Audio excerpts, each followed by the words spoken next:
kill Gax!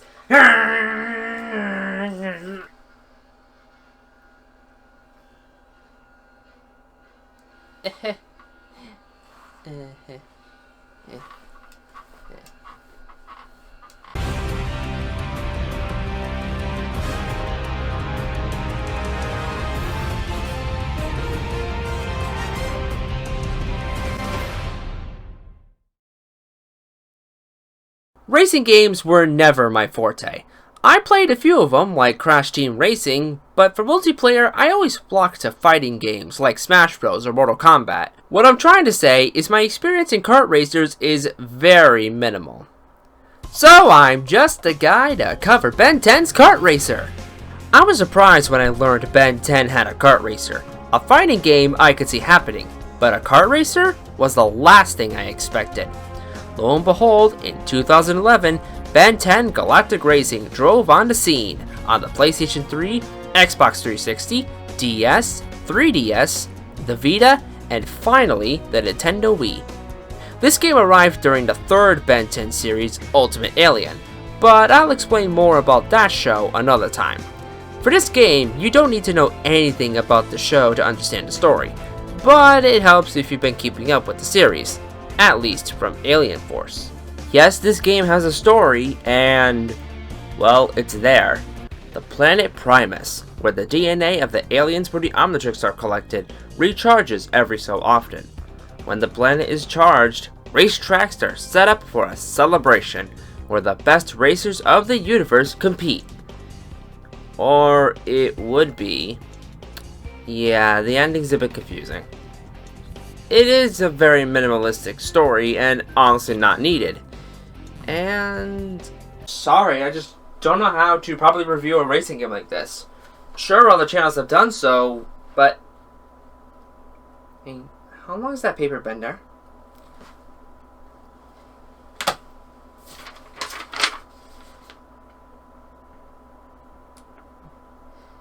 Folks, welcome to Game Clash.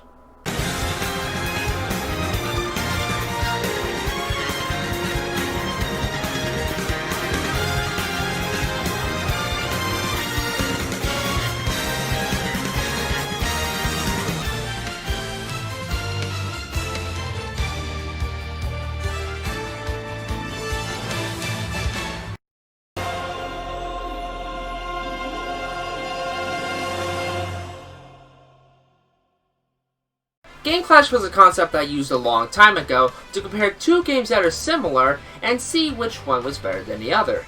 In our case today, we have Ben 10 Galactic Racing versus Mario Kart Wii. Now, why Wii and not 8?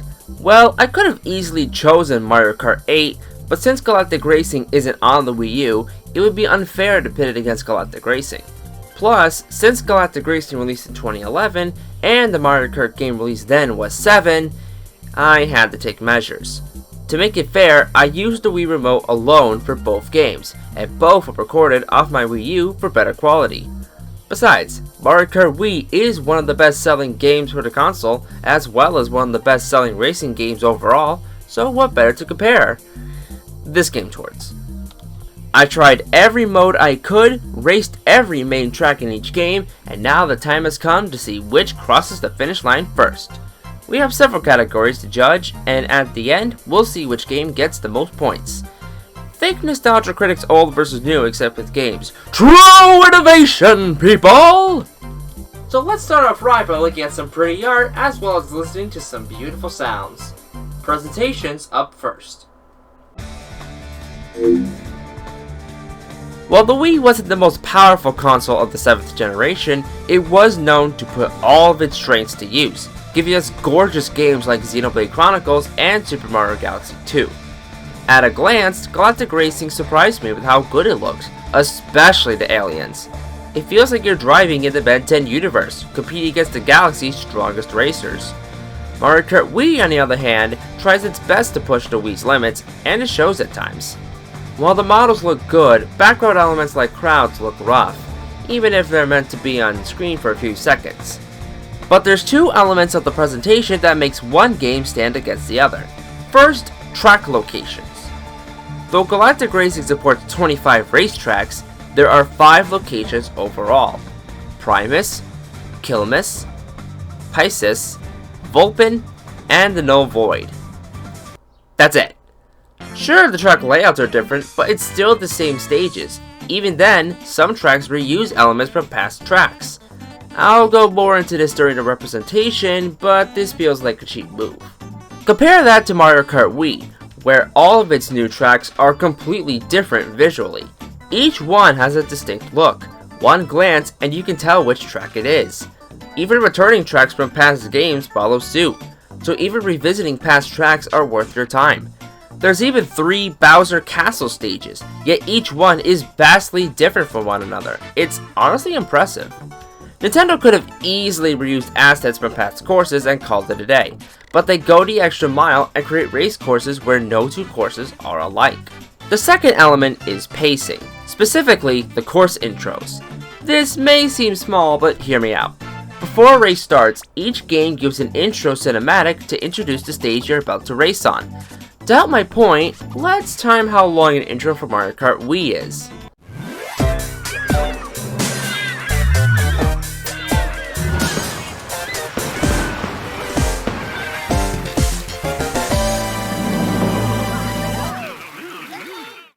Not bad, huh? As for Galactic Racing... Howdy, folks, and welcome to Frozen Freeway, the first track in the circuit that folks around these parts call Freezeway Jungle. Do you reckon they calls it that on account of Kilmus being a tad bit on the bone-chillingly cold side? I do reckon that is correct, Boyd. But this circuit will take us yonder to the Null Void and Primus too. Oh, well that's good, cause prison dimensions and jungles with mechanical mosquitoes as big as your head is so much better. You through complaining so's I can resume commentating? Not yet. Okay, now I'm through. Good. So, trickiest part of this go-round is this here ramp jump doohickeys. Hitting that there trigger makes them go up and down, and if you hit one whilst it's up, you get yourself to the shortcut. But if some folk goes and hits the trigger while you're jumping, well, let's just say the outcome will be less than serendipitous, what with the perilous drop to your doom and all. Yeah, you can see the problem there. It's like Mortal Kombat 9 versus Mortal Kombat 11. Sure, there's cool intro dialogue to help build the world, but it drags out the fight. You're not really as invested. A quick intro builds momentum better, keeping the excitement going without wasting your time. So, despite Galactic Racing looking better visually, I have to give presentation to Mario Kart Wii. The distinct tracks and better pacing work much better in my eyes. Point goes to Mario Kart Wii.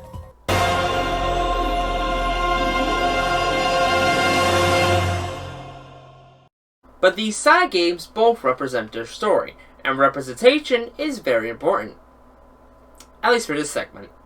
This is representation. Now both games do a fairly good job showcasing their series' strengths. The question is, which one does the job better?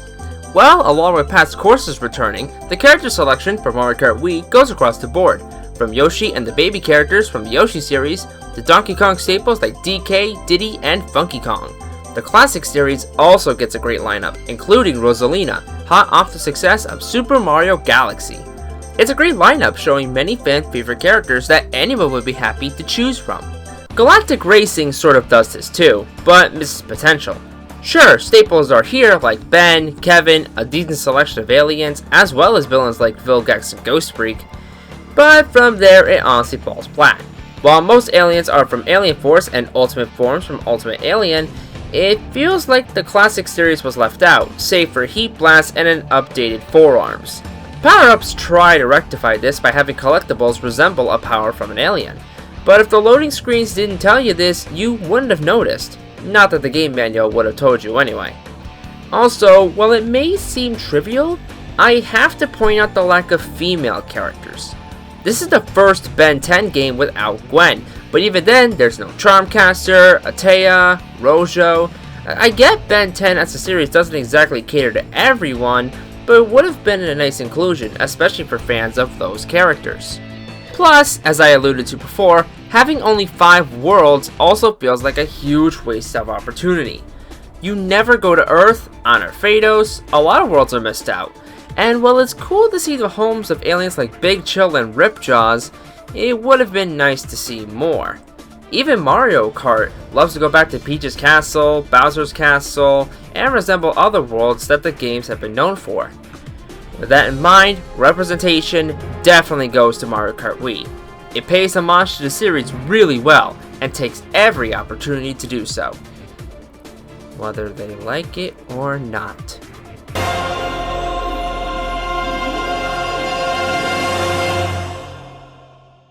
But what's a game without gameplay? Well, I guess a movie. Let's get into just that with the gameplay category. Just for reference, I'll mainly discuss the main course of each game, and leave battle modes for a future category. With that in mind, on to the gameplay. On the surface, both games are the kart racers we know. You drive around the track 3 times using power-ups laid across the track. Try to be the first to cross the finish line, so on and so forth. But there are subtle differences between the two games to help decide the better choice. Both games have a drift mechanic as well as a trick mechanic. By drifting, you can take sharp turns without falling off the track, and by doing tricks in the air after a jump, you can get a small boost. While both can help out in races, I feel that both aren't completely necessary for full enjoyment. However, in Galactic Racing, these two elements each have their own gauges. Tricks fill the attack gauge, the orange one, and the drifting fills the defense gauge, the blue one. If you complete tricks without stumbling, the attack gauge fills, and when full, you can activate the attack gauge to send a shockwave that stuns opponents ahead of you.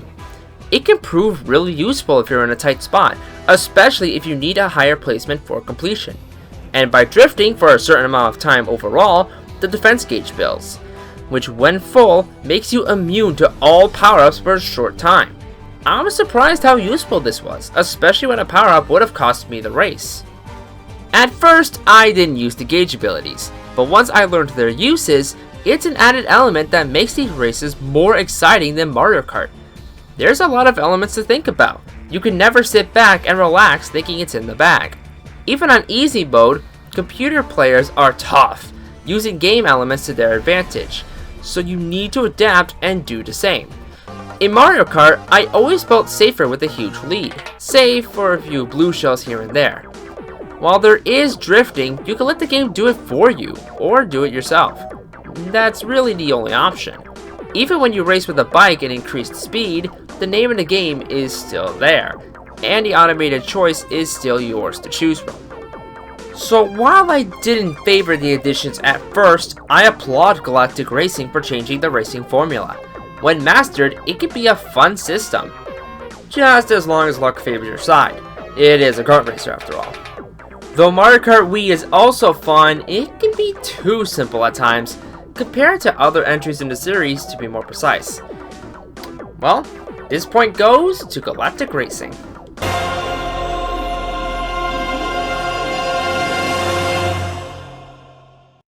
But what's a game without items to unlock to extend gameplay time? And not through microtransactions. Yes, I'm still petty about that. This is Unlockables.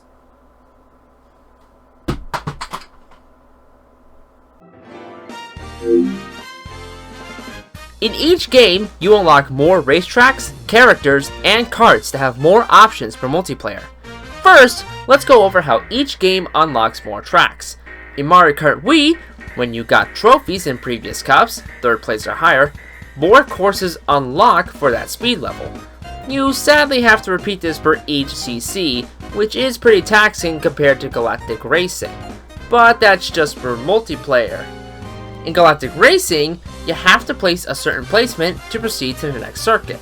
3rd place, then 2nd place, and finally first as you get closer to the final circuit. Once you unlock it, it's yours for good. No other requirements. Simple as that. So Galactic Racing handles unlocking tracks better, but how about the characters and vehicles? Well, in Galactic Racing, when playing single player mode, if you see a character not unlocked, all you have to do is place first to unlock that character. For example, you find Heat Blast in Circuit 2. Finish the circuit in first place, and you unlock Heat Blast. And it's like that for every new character. Again, simple, yet very rewarding for a great performance. Mario Kart Wii goes completely overboard. Some characters require you to place first in certain cups and certain speeds. Others require a certain rank for each speed while completing all the previous races. Some require time trial modes. It can be hard to keep track. Or you could race hundreds of times and unlock them that way, up to a maximum 4,950 races. True, there is the method of having a Super Mario Galaxy save file. That's for Rosalina, by the way. But even when that's in consideration, it can be taxing unlocking characters. The grind is real. Oh, now I get it. And vehicles. Oh boy, the vehicles. Again, Mario Kart Wii goes overboard, treating vehicles the same way as characters. Win specific races, get a specific rank, time trials, or hundreds of thousands of races. And yes, I do know Mario Kart 8 has a better reward system, but this is Mario Kart Wii, so I have to go by what I played. Galactic Racing may only have 5 unlockable carts, but all of them are done through specific time trial missions, or in this kart's case, through a code. Simple, yet so rewarding. Sounds familiar already, doesn't it? So with that in mind, the point here goes to Galactic Racing. While Mario Kart Wii has more to unlock, the system for doing so is unnecessarily complicated. Galactic Racing keeps things simple, while also making you work hard enough for the reward to be worth it. The category goes to Galactic Racing.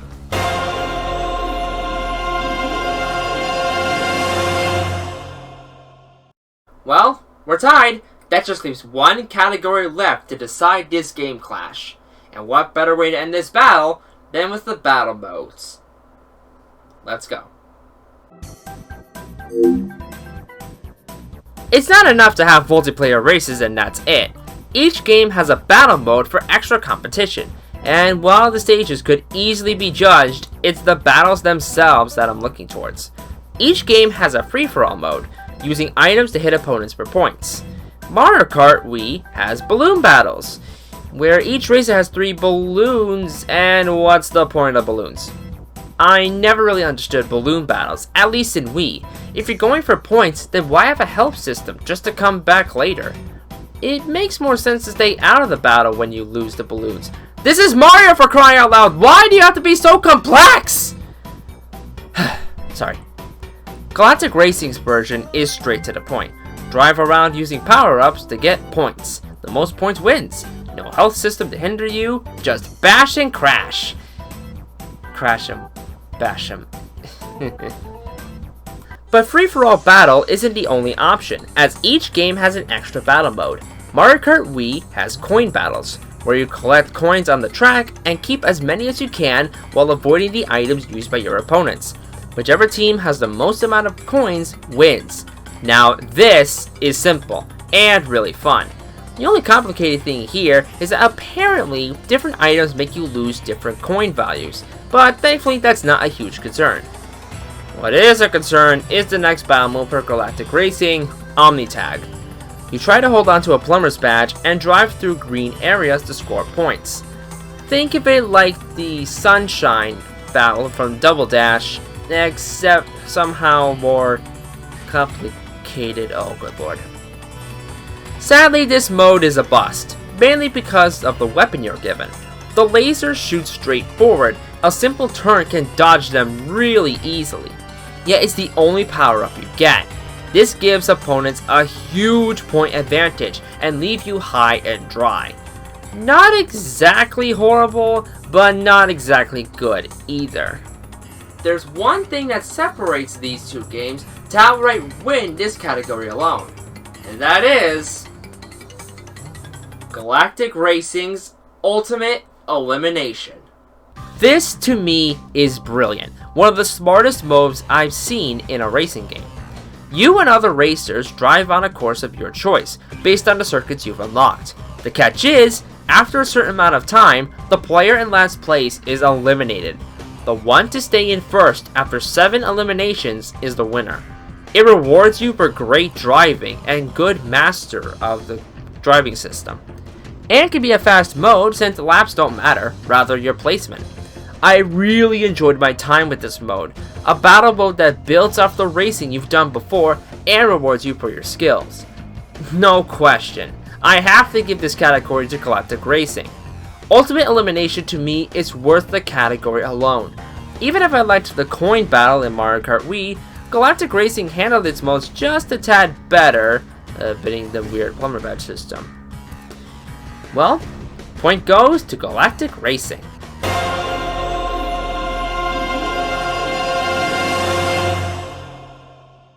Well, with everything tallied up, the winner is Galactic Racing. To be honest, I was pleasantly shocked with Galactic Racing and how it won overall. But after I played it and understood the gameplay, I knew why it was the better option. Sure, a good presentation is nice and representation can help. The gameplay, options, and rewarding content is what drove this game to victory. I'm not saying Mario Kart Wii is a bad game. On the contrary, it's still a fun time. But Galactic Racing felt more rewarding to me. And even if you're not a fan of Ben 10, it's still a great racing game when you master its system. You and your friends can easily have a fun time, and I'm so glad I gave this game a second chance. If you happen to see it, give it a try. Well, with that in mind, I hope you enjoyed the return of Game Clash, and my semi-review of Galactic Racing. With that in mind, you may have seen things that haven't exactly introduced yet. Who the heck was Amphibian, and what's the deal with the Ultimate Aliens? Well, the next game will help you out with that, as we take a look at Ben 10 Ultimate Alien, Cosmic Destruction. Until then, I'm the PS2Man. And can we agree the Wii version of Rainbow Road is the worst Rainbow Road? Hi everyone, thank you so much for watching. If you enjoyed it, well, you know what to do. If you want to keep up with any updates, make sure to follow Twitter, and if you want to catch out any of my streams, feel free to check out my Twitch. Other than that, I'll see you next time. Take care everyone.